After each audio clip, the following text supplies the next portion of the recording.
I remember one was in Ecuador. There were two options in Colombia, one in Bolivia, and one in Chile. So these were the ones that they accepted. They forgot to tell me that they booked the flight. The most amazing human beings I've ever seen in my life. So I was living with a host family. They were taking care of me more than they would take care of their own children. Oh my God, these people are so good. I feel bad. I want to do something. Welcome back. We're so excited to be here with Shad. Shad, you got to keep going with the story. It's amazing. Okay, so I want to just do a little, not a recap, but just where we left off. You were just mentioning, at this point, you went from Turkey. It sounds like you went to Cyprus. You're teaching in Cyprus, right? And then you decide to apply in Latin America, which was our question. You know, why Latin America? I loved hearing it. You're adventurous. You seek adventure. You like the thought process. And also, I love that he did research with intention of where is the demand, right? Like, I want to utilize my skills. Where am I in demand? So what did you do? Send out 5 applications, 6 applications? Oh, no. Probably 5, 6 applications every 2-3 days. Because how many do you think in total? Like, I think it was over 100 for sure. 100 applicants. I don't know how many, but yeah, it was over 100. Because the thing is, this is a conversation we have sometimes here with my students in Ecuador, and they sometimes apply for a job, or they're not happy with wherever they are working currently, and I said, okay, I know this friend of mine has this company. He's like, why didn't you apply for this one? And then they spent a whole week or a whole month, 1 month, let's say, preparing one single CV, and then they send it out and they wait. And then sometimes they call me like, Shad, like, oh, they didn't get back to me. Like, what happens? Like, what if they say no? Like, what if they reject me? I was like, bro, you sent one application. Like, why are you waiting? Like, that's not how it works. Like, this is probably the warm up. You got to do it a lot more. And that's what I did at the time. I mean, it wasn't something conscious to me, but it made a lot of sense. It was like, probably most of them are going to say no, because I'm from somewhere far, far away. They prefer probably a teacher who's already resident in one of those South American countries. They choose that person. So if I want to increase my chance, I have to get better at building this CV and resume, and then I have to send it a lot. So to me, it made sense that the volume was the key. So I sent out all these applications. So I would choose 10 different countries, a few schools in each major cities, and then I would send out all these applications. And I remember, I think out of those over 100 applications, probably 10 responded back. Like, I received 10 emails saying, like, oh, thanks for your application. Most of them, 90%, they didn't even respond. It's like nothing. I think they were receiving a lot, or they didn't need it. I mean, for all kinds of reasons. But then 10 responded. And then after going back and forth a little bit, I think about 4 or 5 of those places accepted to have an interview with me. And then it was great, because then I had a choice. I had an option. Like, I had the leverage by the end of those 5 interviews, because if it was just one, I was like, that's my only option. It doesn't matter how much they are going to pay me. It doesn't matter what the work environment is, what the responsibilities are. So it would be terrible if I had just one option. But the great thing was, I had more than 4 to 5 options in multiple countries. I remember one was in Ecuador. There were 2 options in Colombia, one in Bolivia, and one in Chile. So these were the ones that they accepted. And then for Ecuador, yeah. Well, the Ecuador's, it's so funny, because the Ecuador option was not expected. I wasn't planning to come to Ecuador. That wasn't the first the choice. Because the one that I liked was Colombia at the time, because the job and the payment, everything was sounded really interesting. And the city was Medellin, if I'm not mistaken. Yeah. And everybody was like, oh, this is a cool city, like, you should go there. I was like, okay. So I decided to choose between the one in Ecuador and the one in Medellin. Top two. Yeah, that was like my two options. Was like, because the ones in Ecuador was a job with the Ministry of Education, so they were directly hiring you, and the job was like a package. So they would cover your visa, your accommodation. They would send your flight ticket. So it was pretty much you didn't have to do anything. So I was like, okay, this is really good. Yeah, it was really attractive. And the one in Colombia was pretty much the same, except I think the payment was a little bit lower, but the accommodation that they sent me, I mean, they sent me a couple of photos, like, this is where you're going to stay. It's pretty much close to your work. It's like, okay, I love that. But the one in Ecuador, they didn't specify. And then the reason why I say I didn't plan to choose the Ecuadorian one was after the last interview, they said, okay, we're going to get back to you with the final confirmation, the Ecuadorian one. And they never responded for a month. So this took a month after our last interview. It sounds very Ecuadorian, though. That's what we're trying to change, right? Like, over communicate, right? Over communicate. Return a report. Yeah. And like, I was a young boy, like, not knowing you should follow up. Like, this is part of life. People are busy doing other stuff. Like, you have to be the one, if you are interested in doing something, you have to do the follow up. But I wasn't that experienced at the time. So I didn't send them any email. And in the meantime, the Colombian job offer, they sent me the confirmation. So they said, hey, we talked to our boss. You're hired. Well, it's confirmed. Yeah. We just have to book your flight and do to see if you need visa, and then the rest of the paperwork. I was like, okay, great, let's do it. And it was funny because there was 1 week gap between these two situations when they sent me the confirmation. And I was like, there was 1 week. Well, it was about 1 week after they confirmed. I was like, what if I sent an email to the Ecuadorian one? Let's see what happens. Maybe they go and buy the ticket because they had all my information. Yeah. But they didn't do anything. So I just sent an email. I was like, hey guys, like, we talked about this and you have all my information. You said you're going to book a flight and confirm the job, but I haven't heard from you. And it was so interesting because in that 1 week, when I sent the email, in 3 days, if I'm not mistaken, they sent me an email with a flight ticket confirmation. So they bought the flight, and they bought the flight before that. So they already, they had my confirmation in their mind, or in their, they forgot to send the confirmation. They wanted to do everything probably and then send the package to me, but they didn't do that. But they already booked the flight when the Colombian job was also confirmed. But they didn't book the flight. They just confirmed the job.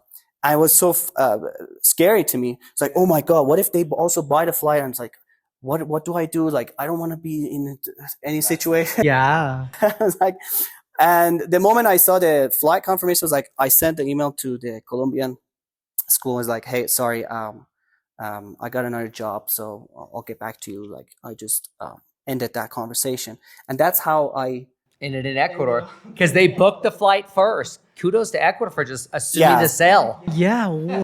Right? Crazy. They forgot to tell me that they booked the flight. That was, imagine that. Just by the way, I just booked your flight and you're already hired.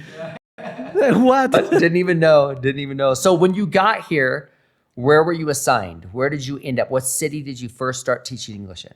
Well, we came to Quito first. Okay. They sent us, all the teachers. The program was like for a lot of teachers from different countries to come to Ecuador to teach in public schools all over the place. And it was a new program. So they were also trying stuff. So we were not signed at the beginning. So we were in a hostel with a few of other teachers for a couple of days. And then they gave us the option. They gave us the Ecuadorian map. It's like, where are you guys interested in going? It's like, they gave us like the provinces, and they didn't tell us anything. It's like, go, hey, here is better. Because I mean, Here it's extremely hot, It's right? extremely dangerous. Dangerous. no, they weren't saying anything. They was like, this is the map. Here are options. Every province has these number of schools: beach, Amazon region, highlands. Yeah, that's the beauty about Ecuador. There's some. So I chose Esmeraldas first. Okay, that's It's like, okay, this is green. I love jungle next to the beach. It just looks perfect from Google Maps. So I love to go there. And then after a few days, we heard some news like, hey, if you want to go there, it's very humid. Are you able to live in that situation? You're going to go for the whole school year. Are you from that kind of climate? It's like, to be honest with you, no, because where I come from, it's not humid. I'm not used to it, to be honest with you. And then it was like, okay, what if we go to this province? I saw another province, Santa Elena, that on the map looked like a desert, like it wasn't green.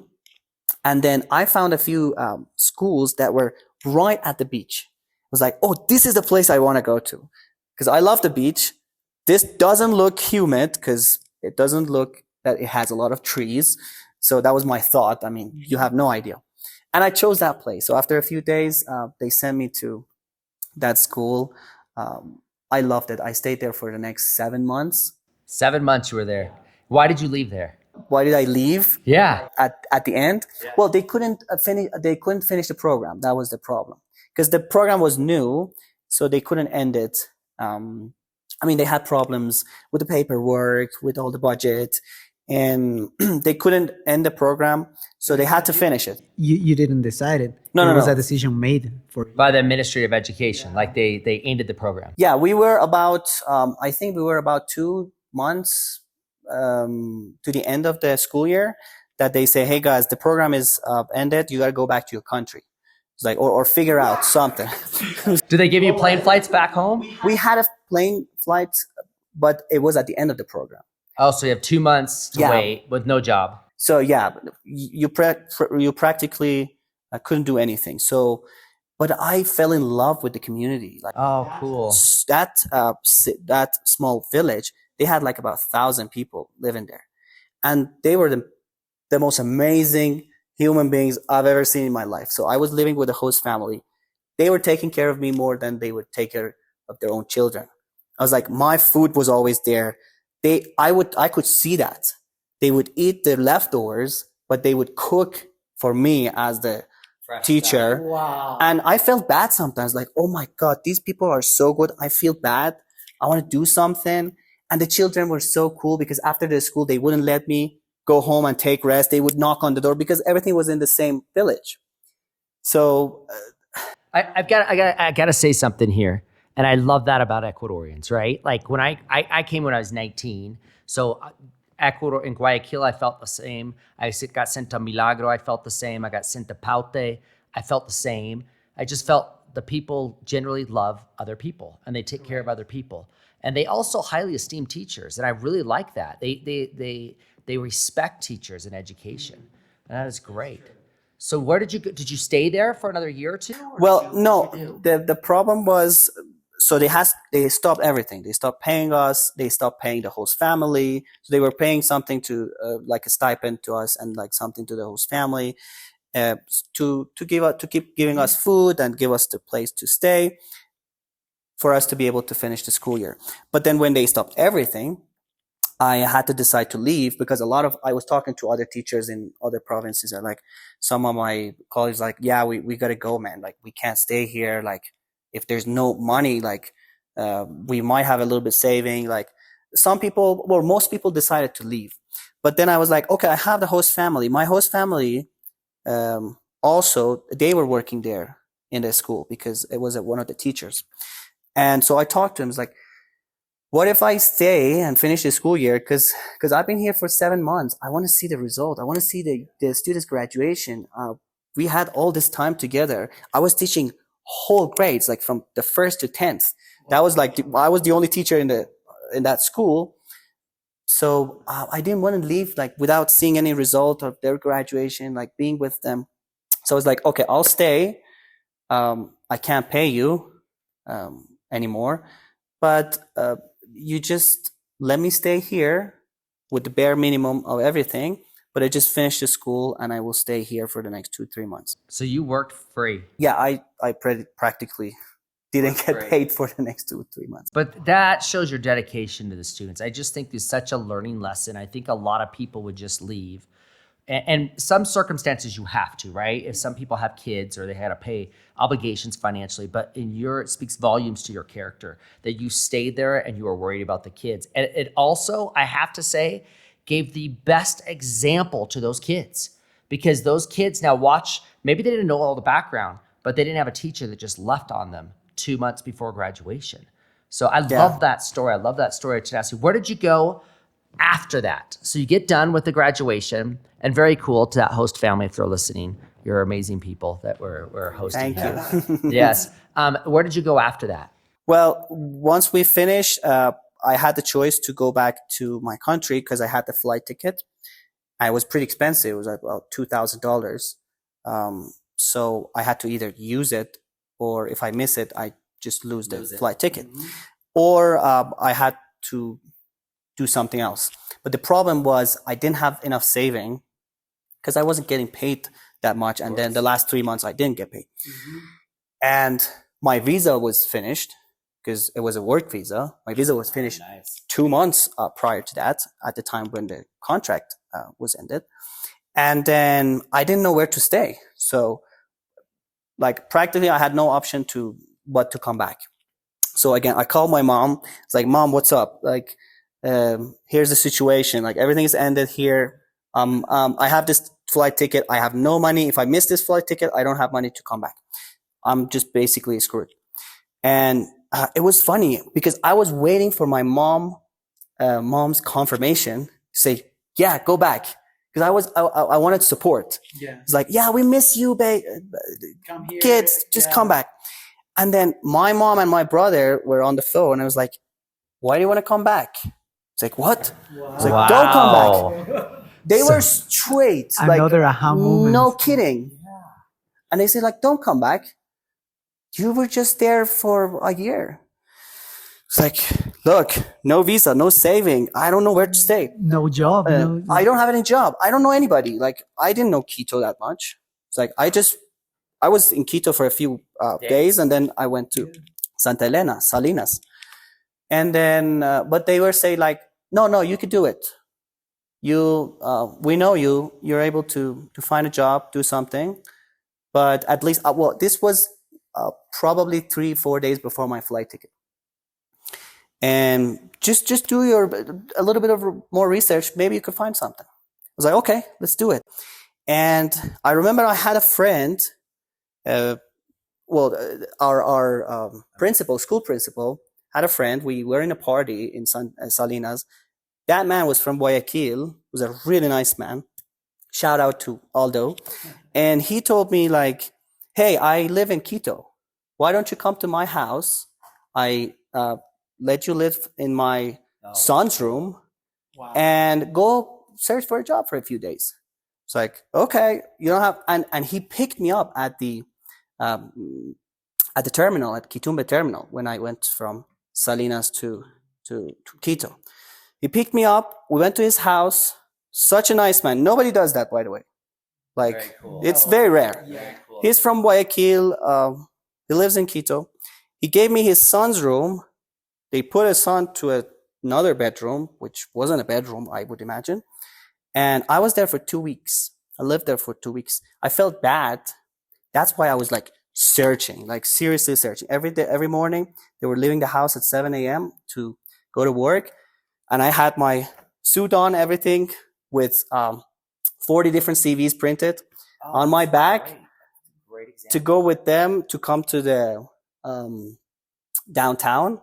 And then I had to figure out to go to some schools. I love that. When you don't have a job, your job is to find a job. Yes. So that's where you spend all your time, all your energy finding a new job.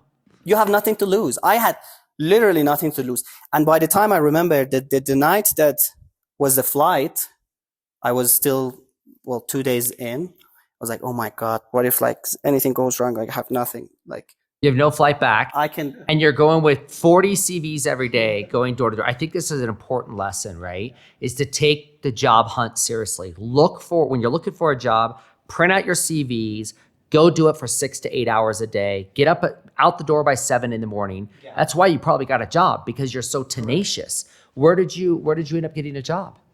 Well, so it was this for 2 weeks straight, 7 a.m. Missed to your plane 5. flight, $2,000 Yeah, gone. that was gone already. So I had no option, and I had no visa. I was practically illegally staying, and so I was like, okay, I gotta do something. Like, I'm gonna run out of money. I can't stay here for more than an amount of time.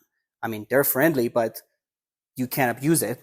So it took me 2 weeks to send out as many CVs as I could to all kinds of schools, language, and I was walking because like I didn't have money to take a taxi, and I didn't know. I was like, I had my cell phone with map, like searching for language school, English language school, Quito. It's like whatever popped up, one of them could be in Centro Historico, another one in like North. And it was so hard to find a bus or walk until getting there, and you get there, it's closed. So you get there, yeah, I gotta come back tomorrow, or you get there like the receptionist is not there, or the director, who the person who's in charge of the application, or somebody didn't even open the door. So it was kind of like weird situation, but I was very determined. I was like, this is what I want to do. Like, I have no option. I gotta find a job, and I applied for all those, probably again about 50 different places. And then this was so interesting because by the end of week 2, roughly, one of the schools, which is the best language school in Quito, they emailed me back. It's like, hey, we're interested in your CV and like your teaching experience. Why don't we have an interview? And I got the interview. The next day I was accepted to work there. Out of all those schools, I got accepted in the best one. I was like, this is amazing. And they told me, you can apply for a visa with this job. And it was the same day on the way back home when I was walking back, like happy, like, oh my God, I got the job. I can apply for a visa now. I saw a guy on the street near the Carolina Park. He was shouting in English, like accommodation, like housing, like it was like kind of for tourists, something like that. And I was like, hey, man, what are you talking about? Like, so he said, like, I have houses like here nearby, small rooms, like private rooms with bathroom and like kind of like a dorm, but privately. And I rent them to foreigners, like whoever needs it. I was like, oh, that's amazing. Let's go see it. And it was 2 blocks from my work. No. And it was empty. And I signed the contract the same day. It's like, I said, man, you can't believe that, but I got a job right now. I can move in tomorrow because I have to start working tomorrow. So the next day I started working practically, and I moved to the new place, which was like a small place. Room, yeah. And yeah, that was like a huge thing. The next month I applied for a visa. So I would practically, I became a resident. So I was able to teach legally and stay.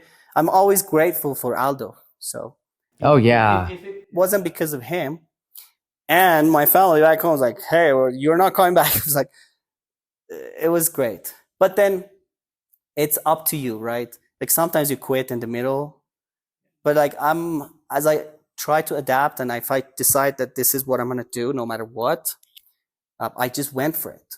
I love that. It's just such a powerful lesson. I think, a lot of people would work as hard as they could until their plane flight got there. It is scary what you did. Your plane leaves at night and you cannot get a reimbursement ticket, right? It's gone. Now you have no job, no visa to work in the country, but yet every day you wake up at 7, you walk around with 40 CVs, you're emailing everybody, and after 2 long weeks, everything comes together for you. You get a job offer, you get a house, everything comes together. And I feel like a lot of times people quit right before all those, I would say, blessings come to you, right? Like you could have just given up right before then, but you didn't. I love that story. Are you still teaching there? Well, I worked there for 2-3 years. Oh, that's great. That's great. And then I moved. I went to. Well, that's a whole different story. We should do a different podcast because I found another master's program in Chile. So again, I quit my job. That was so weird. I found a job in Chile. I had like between my classes, I had interviews in Chile. I planned to move to Chile, and I had these job interviews between my classes because I found a master's program in teaching English, which at the time there wasn't any in Ecuador. So there was like one or two universities were offering something online. Like it wasn't something that I was interested in. So I found that really good program, very cheap in Santiago. I found a job. I did everything. It was like, okay, yeah, I have a job visa. I bought a flight ticket. I quit my job where I would work, and I talked to my landlord like, hey, I'm leaving. Well, this is so it's so weird because I packed everything. I went to the airport, and there was one of these because at the time they started a direct flight from Quito to Santiago by one of these airlines had like this new flight that wasn't there before. So it was one of the first, maybe the very first flight. And I don't know what happened. The flight was canceled. They said, you can't go for now. I didn't see that coming at all. It was like that was a I can't even describe my feeling at the time because the flight was canceled. They said we are not able to book another flight for another 24 to 48 hours. You have no house because you left your house. no job again, no house. It's like I quit my job. I paid all my savings for the visa and for the flight ticket. So again, zero money. And then I didn't want to stay for 2 days because they didn't give me a time. I was like, okay, I'll go back to my house. I went back to my I called my landlord, hey, something happened, flight was canceled. Do you still have the house? Did you not rent it? And we were having a good relationship. He was like, no, man, it's okay. Come back. So I went back to the house, and then, well, there was a whole different story after that happened. Okay, so Alex, we're going to go to part 3. we are going to go to part 3. Definitely. Great, so thanks for joining us. We appreciate you being here for part 2 because this is an amazing story. There's so many lessons to learn in here. We hope that you're enjoying it. Come back and see us next time. Thank you. See you.